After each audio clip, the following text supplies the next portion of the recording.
Lundi 26 décembre 1994, 17h12, aéroport de Marignane. Le GIGN, le groupe d'élite de la gendarmerie, donne l'assaut à l'Airbus d'Air France, prise en otage depuis 3 jours par des terroristes ultra déterminés et qui ont déjà abattu 3 passagers.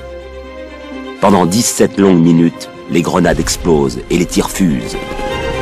J'en prends 1, 2, 3, 4, 5, 6, 7, puis je ne sens plus après. Et la dernière que je prends dans la joue. Dans l'avion, couchés à terre, les 161 passagers, les 12 membres d'équipage, voient la mort se profiler. Je m'imagine vraiment que de toute façon, ma vie va s'arrêter dans cet avion. À ce moment-là, j'étais plus que jamais persuadée que nous allions mourir. Mais à 17h29, c'est la libération. Le commando est abattu et tous les passagers sont sains et saufs. Un succès vécu en direct par la France entière et qui met fin à 54 heures d'angoisse. Mais pourquoi cet avion français a-t-il été pris pour cible par le GIA, le groupe islamique armé? En pleine guerre civile algérienne, le gouvernement français et Air France ont-ils suffisamment mesuré les risques? Il me disait, je vous avais dit que votre mari ne devait pas prendre cet avion. Je suis sûre qu'il était au courant, bien sûr. Comment ce commando est-il monté à bord de l'Airbus malgré les mesures de sûreté? Enfin, quelles leçons ont été tirées de cette prise d'otage? Pour répondre à toutes ces questions, il faut remonter le fil des événements.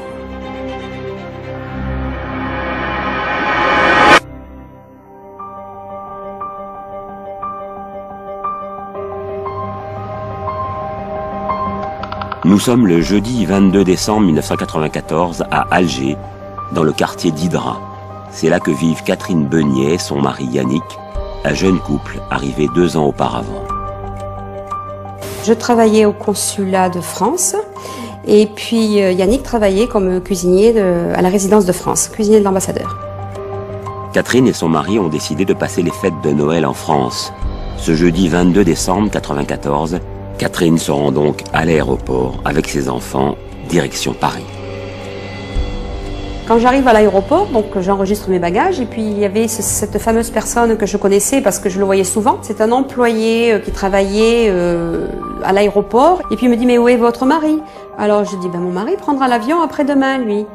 Et c'est là qu'il a tiqué, il m'a dit ah bon pourquoi après-demain mais pourquoi il vient pas avec vous et pourquoi il vient pas demain Je lui ai expliqué, il peut pas pour raison professionnelle. Il me dit mais qu'il vienne demain, même s'il faut le faire mettre dans le cockpit, je le ferai monter dans l'avion.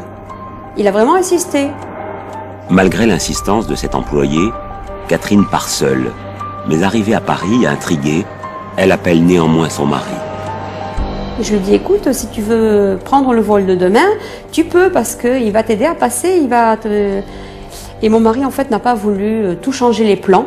C'était pas une personne qui aimait le changement. C'est quand c'était programmé, et puis voilà quoi. Il est allé droit vers son destin. 2 jours plus tard, l'avion d'Air France que doit prendre Yannick Beugnet quitte Orly, direction Alger. Dans le cockpit, Jean-Paul Bordery, copilote de l'avion, se souvient d'un vol des plus banals. Autant je me souvienne, il faisait pas mauvais, j'ai pas de mauvais souvenirs des turbulences ou des orages, donc non, surtout à cette époque-là, non, sans problème, on s'est posé à Alger normalement, sans souci particulier. Arrivé à Alger, l'escale dure 1 heure, le temps de nettoyer la cabine, d'effectuer une vérification technique et de recharger l'avion en plateau repas. C'est une escale comme on en faisait des dizaines et des dizaines et rien de particulier. Hein. Le carburant est fait, les passagers sont embarqués, ils commencent à être embarqués, jusqu'à là il se passe rien. Pendant ce temps, à l'aérogare, Zaïda Kakashi, une hôtesse d'Air Algérie, a prévu de passer les fêtes de Noël à Paris. Un seul problème, son avion est complet.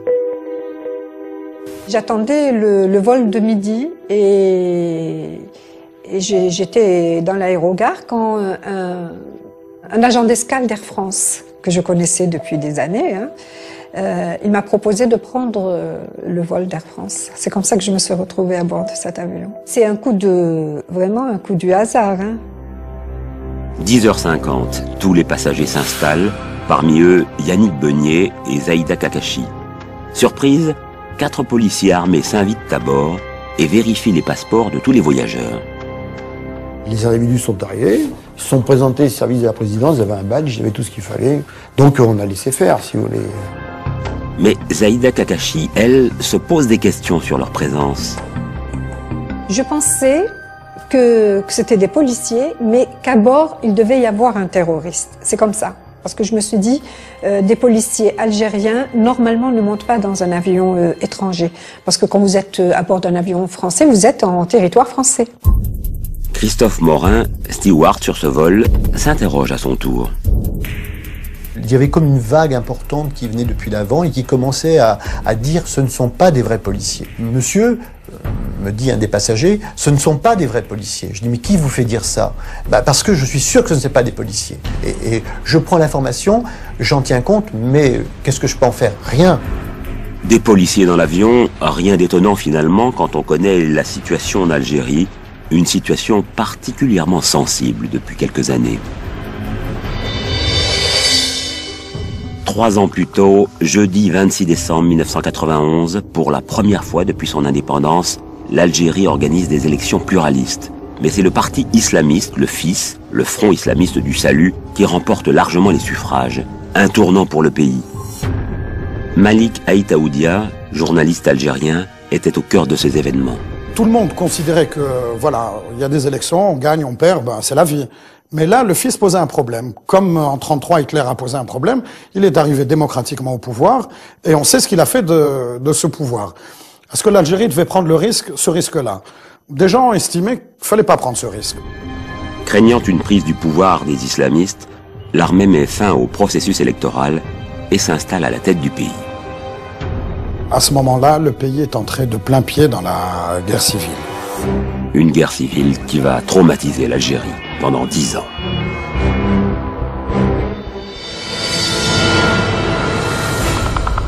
Ce samedi 24 décembre, donc, à 11h30, à l'aéroport d'Alger, après 20 minutes de présence à bord, les 4 policiers se dévoilent enfin.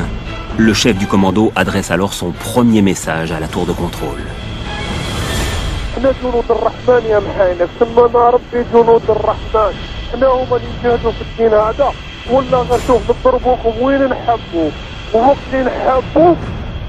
Effectivement, on a commencé à voir un bâton de dynamite qui dépassait de la poche. On a commencé à voir les armes. Donc là, on était un petit peu plus inquiets. L'Airbus A300 AF8969, comportant 12 membres d'équipage et 227 passagers, est officiellement pris en otage. Au sein du gouvernement algérien, c'est l'effroi, d'autant que personne ne connaît les revendications terroristes. Et à l'intérieur de l'avion, la panique gagne tous les passagers. À ce moment-là, c'est comme si vous receviez une bassine d'eau glacée. On était tous interdits. Claude Burniard, hôtesse sur ce vol, est tout aussi effrayée, mais elle doit garder son sang-froid. C'est tellement lourd, c'est tellement énorme, c'est tellement gros et c'est tellement atroce que... voilà, on ne bouge pas, on fait rien, on dit rien, on attend. Là vraiment, j'ai du mal à comprendre et j'ai du mal même à me dire mais qu'est-ce que je vais faire? Comment qu'est-ce qui va se passer? Est-ce qu'ils vont nous tuer? Est-ce que... je ne sais pas. Une interrogation qui, hélas, va très vite trouver une réponse. Alors que la situation semblait calme, tout d'un coup, les terroristes passent à l'action. 1 heure à peine après le début du détournement, un passager est froidement abattu. Le corps de ce policier algérien est abandonné sur la passerelle avant. Un quart d'heure plus tard, c'est un deuxième otage qui est tué. Un diplomate vietnamien dont le cadavre est également laissé sur la passerelle. Les négociateurs algériens sont impuissants. Comment peut-on réagir face à la mort quand on sait qu'il y a déjà 2 personnes qui sont tuées? On est à quelques heures déjà de la prise d'otage, on peut penser le pire, et c'est ce qui m'arrive. Moi, je m'imagine vraiment que de toute façon, ma vie va s'arrêter dans cet avion. Je n'aurai pas de vie après. Personne à cet instant n'imagine sortir vivant de cette prise d'otage, tant les terroristes apparaissent déterminés. Au même moment, à Paris, Catherine Beugnet fait ses courses de Noël avec sa fille, quand elle apprend que l'avion dans lequel se trouve son mari Yannick est détourné. Ça fait l'effet d'une douche froide, quoi, parce que l'avion est pris en otage. Mais au fond de moi, je me dis, bon, ben voilà, une fois qu'ils auront eu ce qu'ils auront eu, ils vont laisser partir et tout va se résoudre, quoi, il n'y aura pas de problème. Catherine Beugnet n'en sait pas plus, tout comme le gouvernement français qui s'apprête lui aussi à fêter Noël. Édouard Balladur, alors Premier ministre de François Mitterrand, apprend la nouvelle à Chamonix. Il décide d'y rester. Alain Juppé, ministre des Affaires étrangères, est à Paris. Charles Pasqua, ministre de l'Intérieur, n'a pas encore quitté la capitale. Il prend alors contact avec les Algériens. Nous n'avons que des informations fragmentaires. Nous n'avons pas d'informations directes. Et il nous faut un certain temps pour savoir ce qui se passe réellement, d'autant que nos homologues algériens sont pas très décidés à nous informer de la réalité des choses. En effet, ce n'est que dans la soirée que le gouvernement français apprend la mort des 2 premiers otages. Dans l'avion, la tension baisse d'un cran et les terroristes savourent un début d'opération parfaitement maîtrisé. Au fur et à mesure, on discute avec eux quand même. Ils finissent par venir au poste, chacun à leur tour, puis plusieurs. L'atmosphère, ça se détend. Bon, on voit que l'opération réussit, les gens se sont un peu calmés, les hôtesses peuvent circuler, on peut donner à manger aux gens, ils peuvent aller aux toilettes, c'est des petits trucs, mais bon, c'est un semblant de vie normale, entre guillemets. À tel point que les preneurs d'otages font un geste et libèrent une 60aine de personnes, dont cette femme. Ils sont armés. Ah non, mais des petits pistolets PA automatiques. C'est de ce qu'on a vu devant dans la classe. À la première, ils sont 4 ou 5 réflexes. Ils ont des grenades et ils ont des espèces ils ont de la dynamite. Et pour l'instant, ils sont calmes. Pour l'instant, il n'y a pas de panique ni rien du tout. Mais jusqu'à quand ça va durer, c'est pas, on ne sait pas. Mais il reste encore 174 otages dans l'appareil et tout le monde craint le pire, car les 4 terroristes appartiennent au groupe le plus extrémiste d'Algérie, le GIA. Octobre 1992, quelques mois après le début de la guerre civile, le groupe islamique armé est créé et contrôle rapidement plus d'un tiers du territoire algérien. En décembre 1994, le GIA est vraiment au summum de sa puissance et de sa capacité de destruction. Ils sont aux portes de l'État algérien. Et au sein du gouvernement français, on se demande quel camp va gagner, terroriste ou militaire. Il y avait 2 thèses en présence. Une était développée par Alain Juppé et François Léotard, qui nous annonçaient tous les 15 jours que les islamistes allaient prendre le pouvoir en Algérie, et la seconde, c'était la mienne. Les islamistes ne prendront pas le pouvoir, c'est impossible. L'armée algérienne est une armée de conscription. C'est donc une armée populaire. Pour Charles Pasqua, tant que l'armée est soutenue par le peuple, alors l'Algérie ne chavirera pas. En attendant, elle vacille, et personne ne peut dire quelle sera l'issue de cette terrible guerre civile.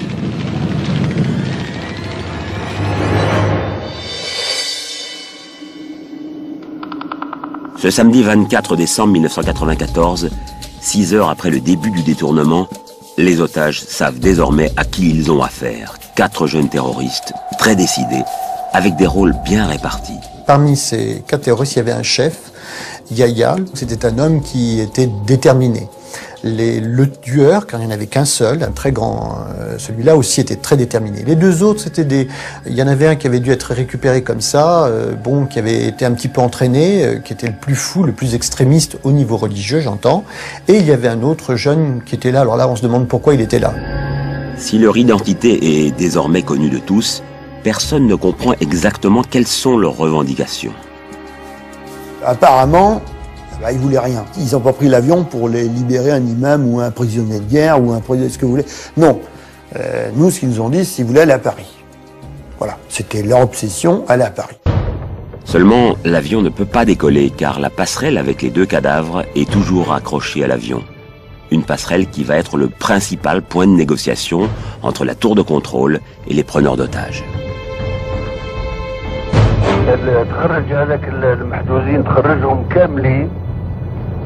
ونحيوا الاسكابو تروح بالطياره اللي راك فيها انت وليكيباج. حنا ندو معنا لي باساجير ندو ليكيباج وندو الطياره نحي الاسكابو ما عندناش كلمه واحده اخرى. Des négociations dont le gouvernement français est totalement exclu, car les autorités algériennes veulent à tout prix régler l'affaire elle-même. Mais un homme, Christian Blanc, à l'époque PDG d'Air France, va réussir à glaner de précieuses informations par le biais de son chef d'escale. Il réussit à se mettre dans une pièce en hauteur dans l'aéroport et à nous dire par téléphone portable qu'il a la possibilité d'observer très précisément les événements. Mouvement de troupes sur le tarmac autour de l'avion, présence des ninjas algériens, les très redoutés policiers d'élite, réputés pour leur méthode musclée. Sitôt après avoir pris connaissance de ces informations, Christian Blanc craint un massacre.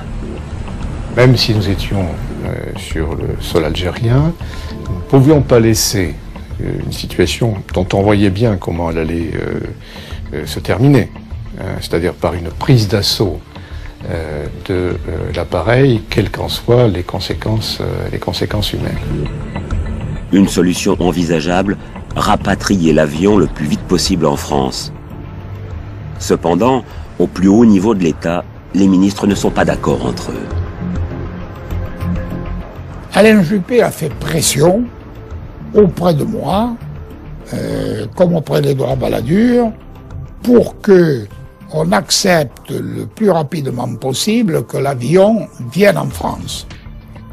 Le Premier ministre n'y était pas favorable, et moi non plus. Nous considérions qu'il fallait que l'affaire se règle sur place. Alain Juppé a même fait intervenir Jacques Chirac, qui m'a téléphoné sur le coup de minuit pour me dire, tu sais, Alain me dit qu'il faudrait vraiment que vous laissiez venir l'avion, etc. J'ai dit, écoute, je vais en parler à Édouard Balladur. Hein. Jacques Chirac, candidat à la prochaine présidentielle, qui est à ce moment-là hors du gouvernement. À 4 mois d'élection, chacun choisit son camp. Charles Pasqua décide de soutenir le candidat Édouard Balladur. Nous avons rapidement le sentiment qu'il fera tout pour que cet avion reste sur le sol algérien et que le dénouement s'effectue sur le sol algérien. Il sait qu'un acte de terrorisme de cette nature, avec les premières exactions qui ont eu lieu, ça risque de mal tourner. En clair, pour des raisons politiques, Charles Pasqua ne veut pas d'un carnage en France. Néanmoins, le désaccord au sein du gouvernement français s'explique aussi par le fait que l'avion peut à tout moment exploser. Le gouvernement français, par l'intermédiaire d'un élément qu'ils avaient à l'intérieur du GIA, ils ont très vite appris que c'était une opération kamikaze. Une opération kamikaze, c'est-à-dire une bombe volante. À l'intérieur de l'appareil, des indices inquiétants. Il y avait 2 bombes alors, il y avait 2 bombes quand même. C'était comme une botte d'asperges de bâtons de dynamite en fait.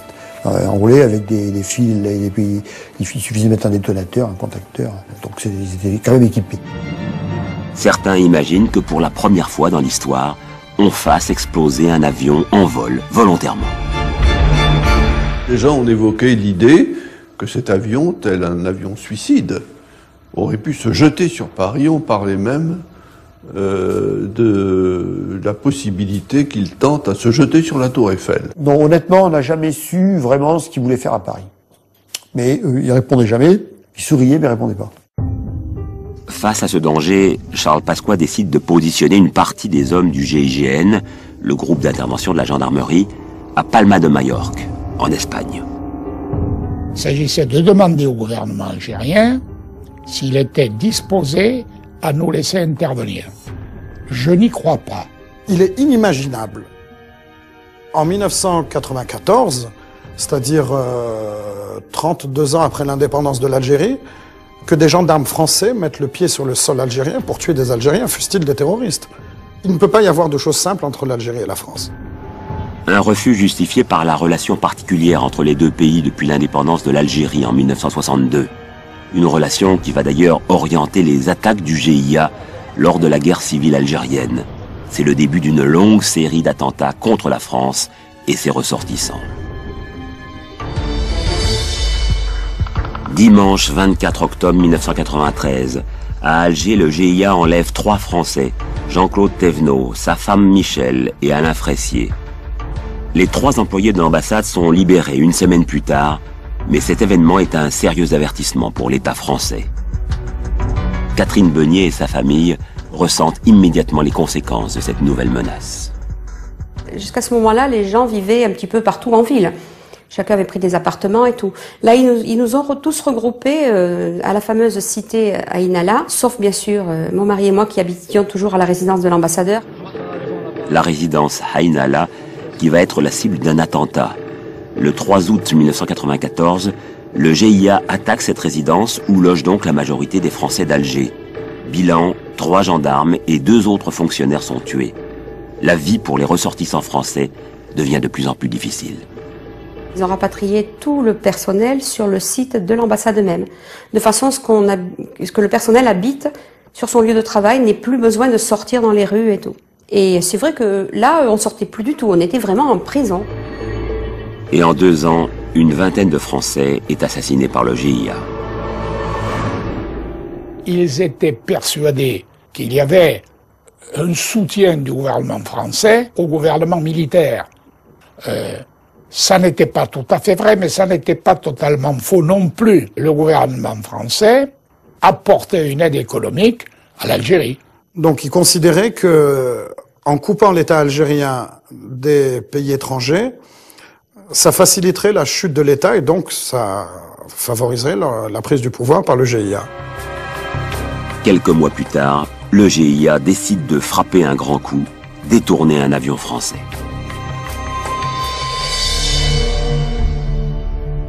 Ce samedi 24 décembre donc, 12 heures après le début de la prise d'otage, les autorités algériennes tentent d'abattre leur dernière carte de la journée.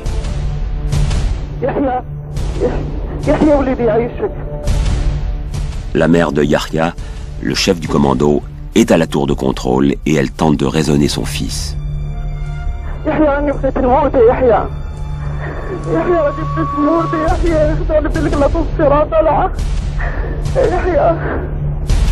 Mais Yahya reste inflexible. Pire, cette intervention le met hors de lui.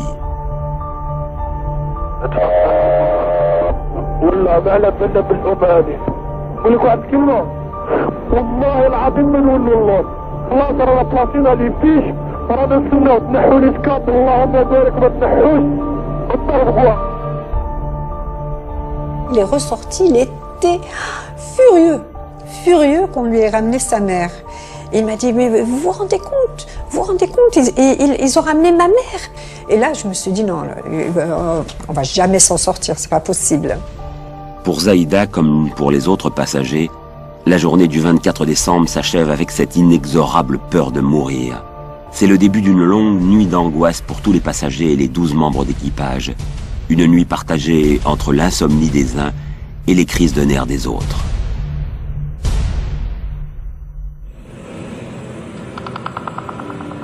Au petit matin, l'avion est fourni en plateau repas. L'hôtesse, Claude Burniard, a la lourde tâche d'aller récupérer le ravitaillement au milieu de la passerelle. Ce serait banal s'il y avait ces 2 cadavres enjambés à l'aller et au retour. Et donc, forcément, on les voit, parce que pour poser les pieds entre les corps, faut regarder. Il y a déjà une odeur. C'est vraiment très difficile, parce que là, c'est du concret. Et puis, c'est un petit peu aussi notre sort à tous, qui est là sous nos yeux. Donc, c'est vraiment des moments qui sont très difficiles.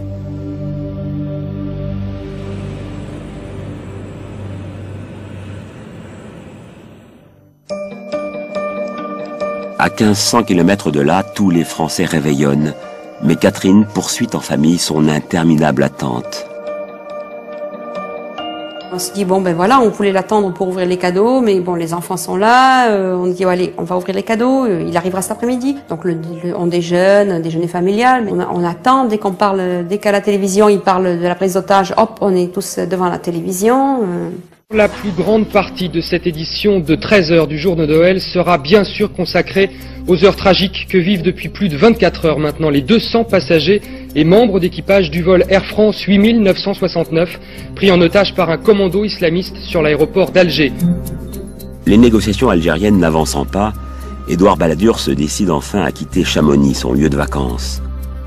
À 14h, il organise une réunion d'urgence avec Alain Juppé et Charles Pasqua. Quelle position le Premier ministre va-t-il choisir? Celle du Quai d'Orsay ou de la place Beauvau? Le temps presse. D'autant que la situation se dégrade fortement à Alger. 21h, Yahya lance un ultimatum auprès des autorités algériennes. Si dans une demi-heure la passerelle n'est pas retirée, un autre otage sera abattu, et cette fois ce sera un Français. Celui qui a été désigné pour être le prochain exécuté s'adresse à la tour de contrôle. C'est Yannick Beugnet, le mari de Catherine. Oui, je travaille à l'ambassade de France. Je m'appelle Yannick Beugnet et notre vie est en danger maintenant. Si vous faites rien, ils vont nous exécuter. Il faut absolument faire quelque chose le plus rapidement possible. Après son message, Yannick retourne en cabine. Il y croise Zaïda. Le compte à rebours a commencé. On sentait qu'il y avait beaucoup d'angoisse. Il est resté très digne. Il n'a pas dit un mot, il n'a rien dit. Il était extrêmement pâle, mais il n'a rien dit. L'ultimatum est lancé. Le commandant de bord met alors toute son énergie pour éviter l'assassinat du jeune homme. Il se confronte à un mur. Vous aviez une information à transmettre? Non, on espère en avoir une information de votre part, puisque dans 7 minutes maintenant l'ultimatum arrive à échéance. On ne va pas laisser tuer quelqu'un sans avoir, disons, une information au niveau de cette fameuse passerelle. Il faut ne la reculer, puis c'est tout.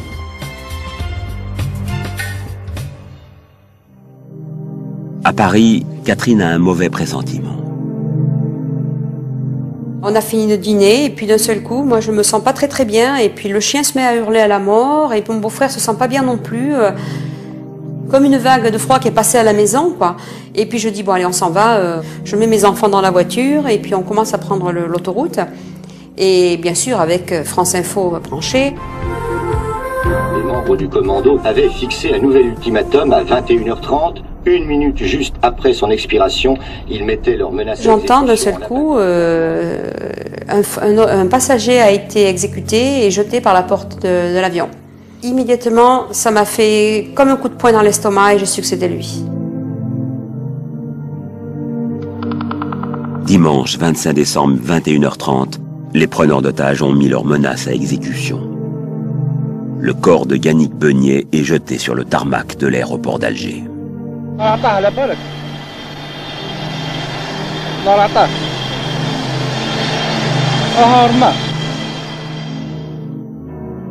Arrivée en bas de chez elle, Catherine reçoit un appel. J'ai décroché et on m'a confirmé que c'était lui. C'est très très violent. Parce que la veille on se quitte, on se dit au revoir à demain et puis on se revoit jamais, quoi. C'est très dur. Surtout quand on est jeune, on a plein d'avenir devant nous. À 28 ans, il ne méritait pas son destin.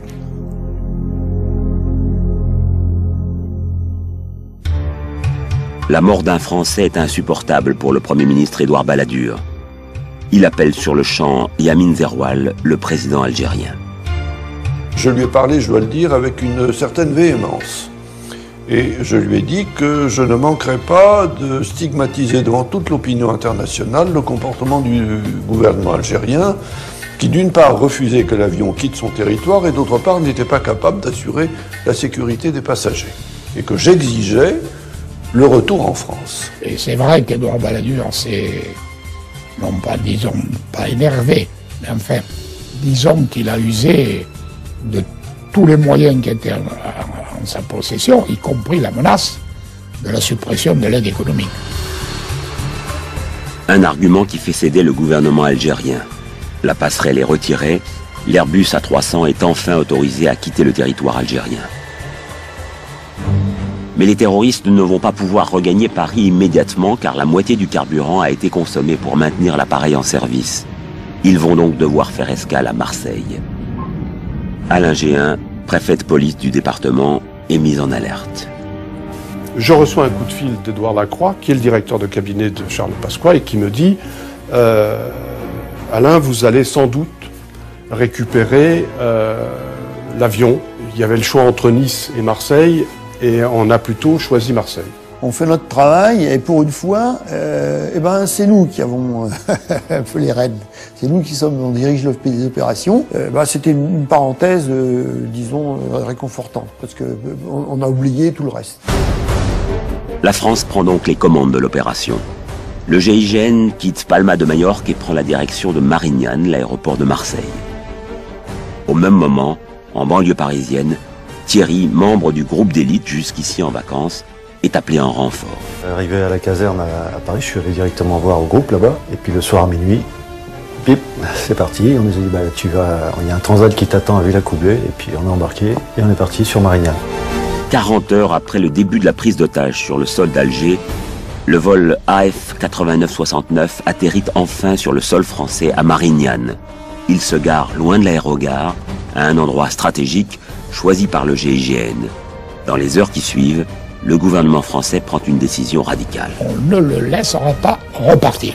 On ne peut pas se permettre d'avoir une bombe volante dans le ciel français. C'est pas possible. Je ne voulais pas me trouver dans la situation, qui était alors pour le coup absolument tragique, de voir cet avion redécoller de Marignane, se diriger sur Paris avec des intentions qui étaient peut-être meurtrières, et de devoir le faire intercepter. L'avion immobilisé au sol. Comment désormais mettre fin à cette prise d'otage? Une seule solution, l'assaut du GIGN. À la tête du groupe, le commandant Favier. Il met en place un plan minutieusement élaboré. Il y a un gros travail d'observation que peuvent nous amener nos hommes qu'on met en place autour de l'avion. Observation par les hublots qui nous permet d'affirmer la structuration du commando, de positionner le chef par rapport à ses subordonnés et ainsi de savoir où ils sont dans l'avion. Ce sont des tireurs d'élite cachés tout autour de l'avion qui permettent de récolter ces précieuses informations. Car intervenir dans un tel espace est une opération très sensible. Un avion, c'est un gros piège, quoi. Ça fait 6 mètres de diamètre, ça fait 60 mètres de long, c'est confiné, les parois, c'est du carton-pâte. Dans cet espace clos, il n'y a aucune capacité de manœuvre, il n'y a aucune capacité de protection. Il est peu aisé de s'y mouvoir. Mais il manque encore des informations sur l'organisation même des terroristes. Pour les obtenir, il leur faut du temps. Alain Géhin va alors faire preuve d'imagination. On essaye d'appliquer ce qu'on appelle la théorie du disque rayé, c'est-à-dire que on tourne toujours autour de la même chose, on devient un peu lancinant, volontairement. Et quand les preneurs d'otages exigent un ravitaillement et une mise au propre de l'appareil, c'est l'occasion pour des membres du GIGN de jouer les employés de l'aéroport. Ce sont des gens du groupe qui sont formés, comme les stewards, et qui sont allés là-bas sans armes forcément, puisqu'on les a fait mettre à poil pour ravitailler l'avion. Le fait d'avoir à vider les toilettes, ça permet d'installer un certain nombre de dispositifs. Disons que c'est pas marqué dessus, mais l'employé pour les poubelles était bien baraqué quand même. C'était quand même un sacré coco. Mais les demandes des ravisseurs ne s'arrêtent pas là.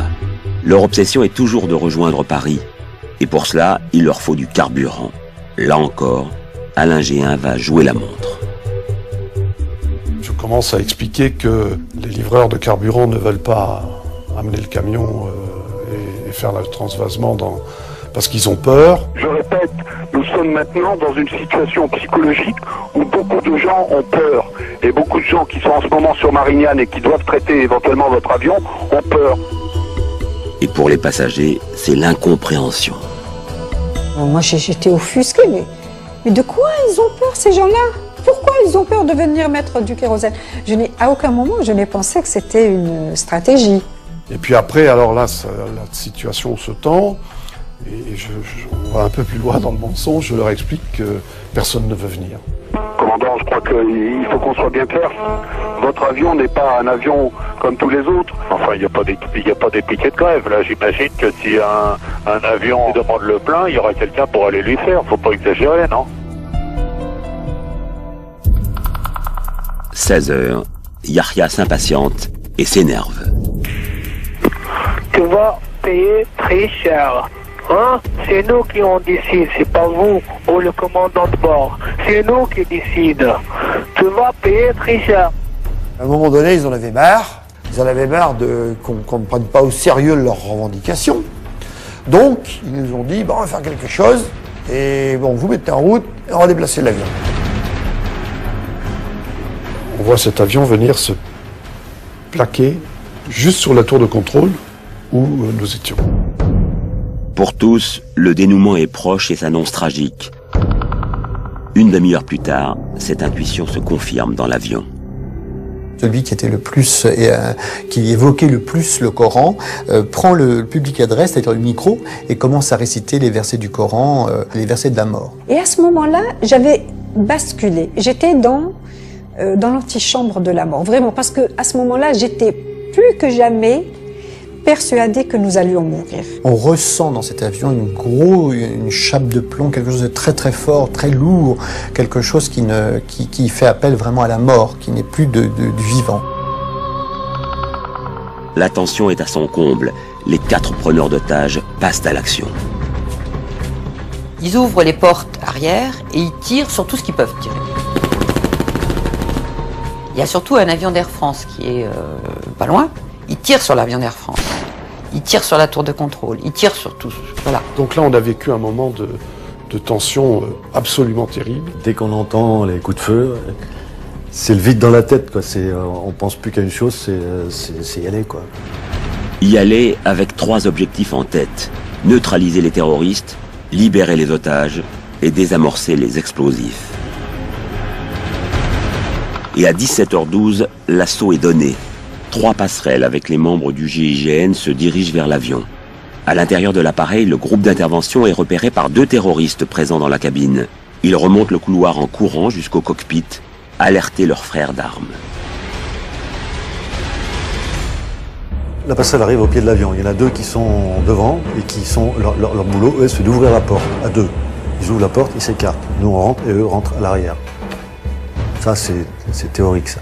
Après, bon, là, on a eu un petit problème d'ouverture de porte. Bon, il y a Pascal qui est resté pendu à la porte parce que la porte s'ouvre d'un seul coup. Bon, ça, c'est les aléas. Ça se passe pas toujours comme on voudrait, quoi. Alors que les 4 preneurs d'otages se retrouvent dans le cockpit avec les 3 membres d'équipage, les premiers hommes du GIGN pénètrent dans l'avion. Moi, quand je suis arrivé, j'ai vu le premier qui était en face de moi avec l'USI, donc lui, je l'ai neutralisé en premier. Et celui qui me tirait dessus, c'en était un qui était à genoux à l'entrée, à droite de la cabine, qui était en veste avec des lunettes noires, en veste noire, qui lui me tirait avec son pistolet. Je l'ai vu qu'au dernier moment. En quelques secondes, Thierry neutralise ce 2e ravisseur.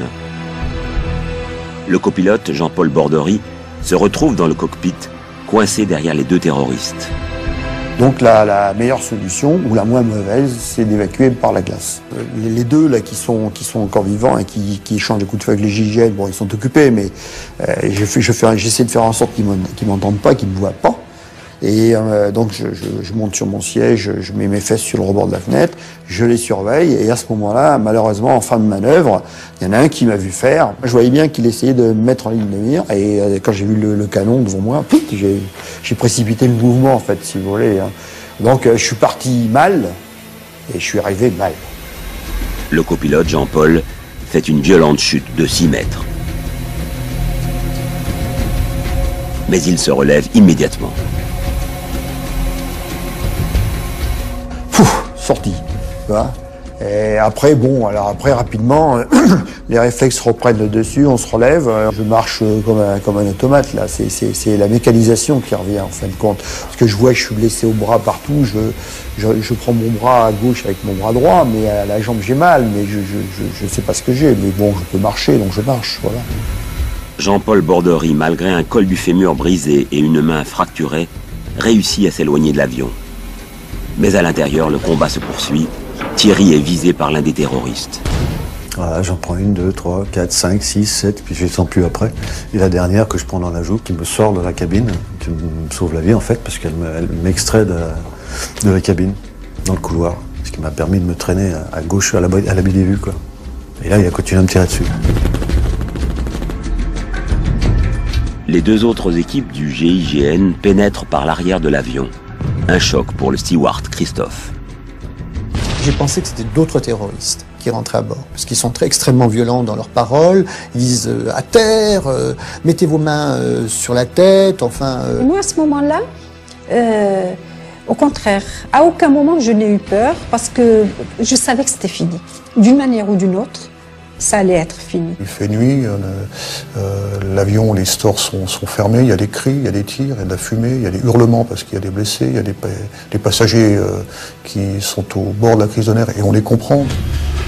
Les premiers otages sont évacués. À l'avant, Thierry, le gendarme, couché sur le dos, ne peut plus bouger. Conscient, il attend du secours. C'est lent, c'est très lent.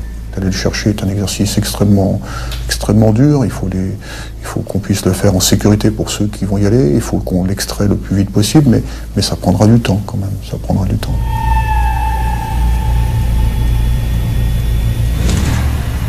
Et ben, au bout d'une petite dizaine de minutes, ouais, j'ai un collègue qui crie grenade. Alors là, je me suis dit, faut faire quelque chose. Et alors, je me suis tourné dans les dernières fois qui me restaient, j'ai réussi à me tourner. Et là, la grenade a pété. Elle a pété à 80 cm de moi.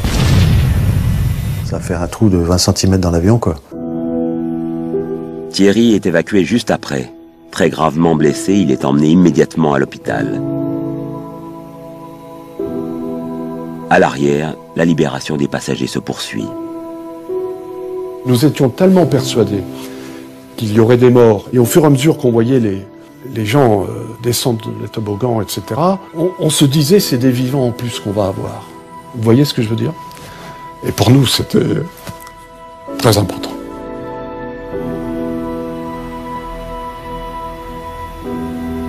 C'est terrible parce que la vie d'un très grand nombre de personnes à ce moment-là se joue sur...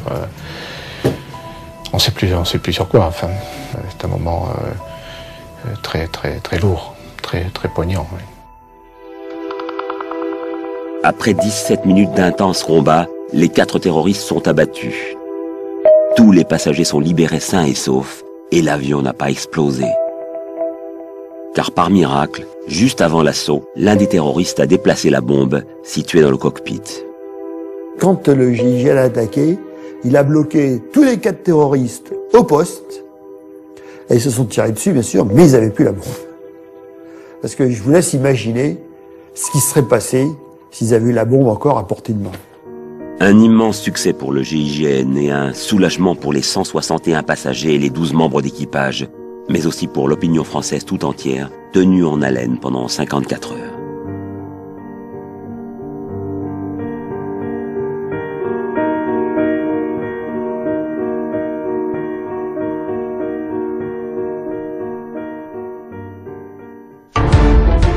Dès le lendemain, les premières questions se posent. Comment ce commando a-t-il pu pénétrer dans l'avion? Qui sont les commanditaires de cette opération? Mais avant tout, comment cette prise d'otage a-t-elle pu avoir lieu dans un aéroport qui paraissait ultra sécurisé? L'aéroport d'Alger, c'était un bunker. D'abord, ne rentraient dans l'aérogare même que les passagers avec leurs billets et leurs passeports. Les familles, les accompagnants restaient à l'extérieur. Une sécurité renforcée, car l'aéroport international Ouari Boumedienne a déjà été la cible des terroristes. Comme ce lundi 26 août 1992, 2 ans avant la prise d'otage.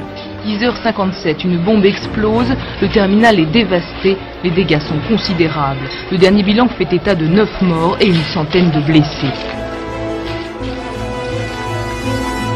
Le même jour, à la même heure, la principale agence d'Air France en centre-ville est aussi visée. Heureusement, sans faire de victimes. Un double attentat qui pousse les autorités algériennes à renforcer considérablement la sécurité de l'aéroport.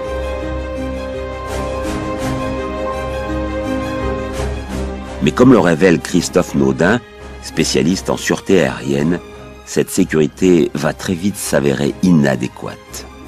C'était un alibi de sûreté, si vous voulez. C'était pas, il y avait aucune sécurisation. Par exemple, je me souviens qu'il y avait sur le terrain des épouvantails déguisés en gendarmes et en policiers qui étaient supposés faire croire de loin, pour un observateur non attentif, que le terrain était occupé en fait par les forces de l'ordre un petit peu partout. On jouait à faire semblant de contrôler, mais en réalité on savait bien que rien n'était efficace. C'était su absolument par tout le monde, y compris par la compagnie Air France, évidemment. Des épouvantails en guise de force de l'ordre, dont Air France aurait eu connaissance. Pourtant, Christian Cozart, responsable de la sûreté pour Air France en 1994, ne s'en souvient pas. Je n'en ai pas un souvenir particulier, c'est donc qu'il ne devait pas y avoir de menaces particulières. Autrement, évidemment, nous en aurions rendu compte aussi à l'autorité de l'État et nous aurions pris des mesures particulières. Les autorités algériennes, d'ailleurs, n'admettaient pas la moindre recommandation qui pourrait leur être faite. Et donc, nous n'avions pas d'inquiétude à ce sujet. L'aéroport d'Alger ne présente donc aucun risque particulier pour les dirigeants d'Air France. Pourtant, à la même époque, la compagnie prend des mesures de sûreté exceptionnelles pour ses vols Paris-Alger. Michel Lévy-Azera est hôtesse chez Air France et représentante syndicale. C'était une escale sensible qui avait un traitement particulier quand même. Il y avait des contrôles de police qui étaient faits au pied de la passerelle. On n'y couchait plus. On avait des rotations dans la journée et on y restait le moins de temps possible en fait. Effet rarissime, la compagnie met en place un système de volontariat pour les hôtesses et les stewards. À ma connaissance, le système de volontariat n'existait que pour Alger à cette époque. De toute façon, c'est une procédure qui est vraiment très exceptionnelle et que l'entreprise autorise que dans des cas vraiment très particuliers. Pourtant, la mesure la plus efficace pour Air France aurait été de classer la destination à risque et de fermer les vols vers l'Algérie. Mais pour la compagnie, Alger était loin d'être en tête de liste.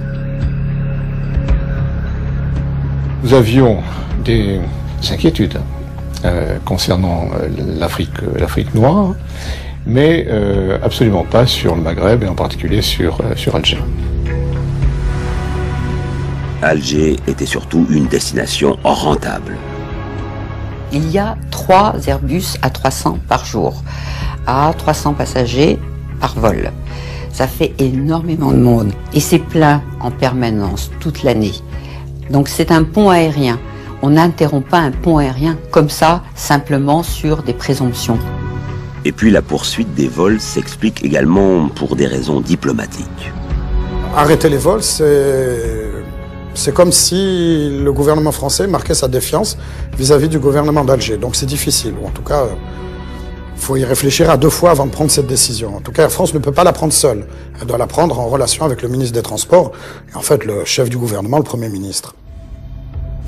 Aucune demande de fermeture de ligne n'est formulée à la compagnie publique par le gouvernement français entre 92 et 94. Les vols à destination d'Alger continuent.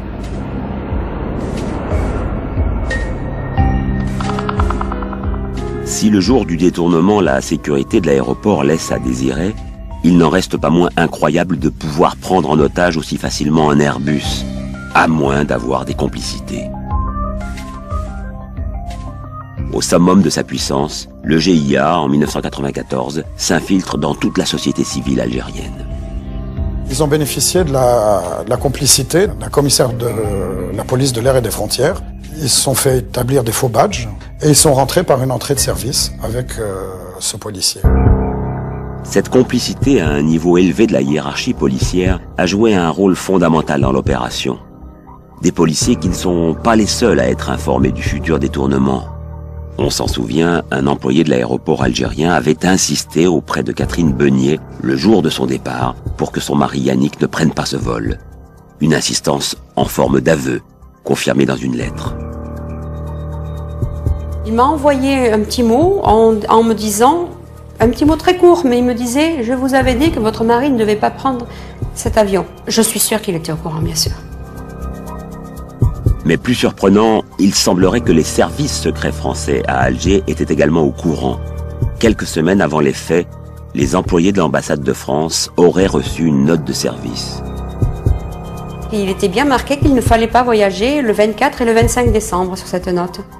Alors soit certaines personnes étaient renseignées et savaient qu'il allait se passer quelque chose, soit c'est une pure coïncidence, soit c'est une recommandation, mais je ne vois pas pourquoi ils auraient fait spécifiquement une recommandation pour ces deux dates-là, quoi.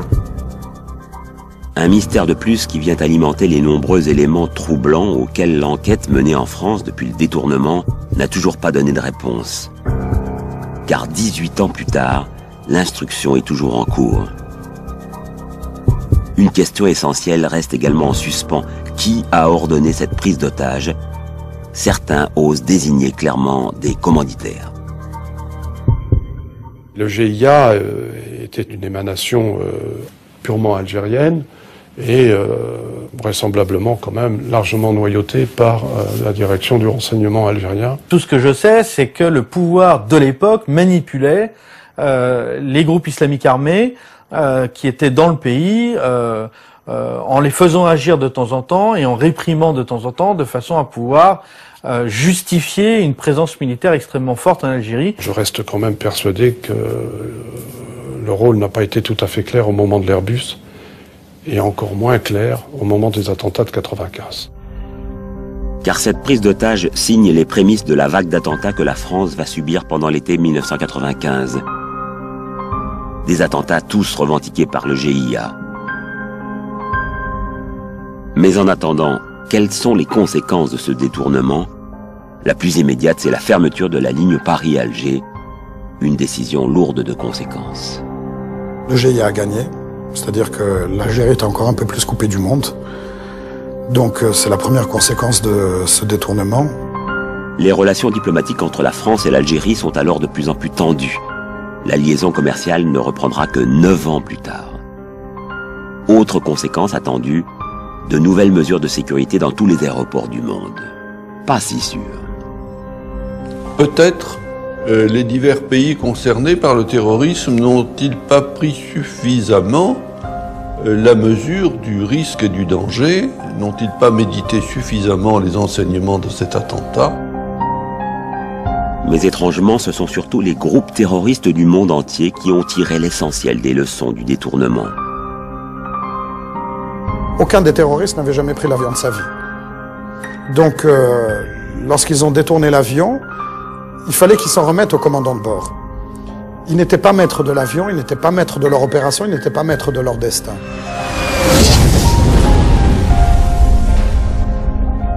Le 11 septembre 2001, les terroristes étaient formés au pilotage. On ne saura jamais si les passagers du vol AF 8969 auraient dû subir le même sort. Même si les auteurs de l'attentat du World Trade Center ne sont pas des islamistes algériens, Zaïda Kakashi ne peut s'empêcher de faire le lien entre ces deux drames. Cet avion-là, je ne voyais plus un avion américain, c'était l'Airbus d'Air France que je voyais. Ça a été un très gros choc pour moi, parce que c'est comme si j'étais dans cet avion-là. C'est comme si c'était l'avion d'Air France qui percutait quelque chose.